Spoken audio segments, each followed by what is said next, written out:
In a move in the works for weeks and expedited in recent days, tonight Wisconsin's abortion ban is going back to court in a case that'll likely end up before the state Supreme Court. We will see what ultimately the courts decide. Certainly, we have a 4-3 majority, conservative majority in the court. Governor Tony Evers today directing Attorney General Josh Kaul to file a lawsuit. Tonight, first asking a Dane County judge to rule Wisconsin's 1849 law banning abortions unenforceable. The lawsuit, naming top Republican leaders as defendants, argues the 1849 law conflicts with other laws since passed, including a ban on abortions after 20 weeks or viability, and other laws on how doctors should perform abortions. They're failed by our Republican legislators who sat around and watched this happen in slow motion and didn't do a damn thing. Abortion services statewide stopped following Friday's U.S. Supreme Court decision overturning Roe v. Wade. If a judge agrees with you and says that this is not enforceable,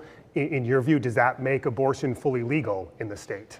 Yeah, well, our argument is that abortion is legal in Wisconsin right now, but if a court does declare that the old ban is not enforceable, then it will be clear that access to safe and legal abortion has been restored in Wisconsin. Tonight, Planned Parenthood saying if a court rules in their favor, they'll again start providing abortions in Wisconsin. Yes, if the court decides that this statute is not enforceable, Planned Parenthood Wisconsin will absolutely be able to start providing abortion services again.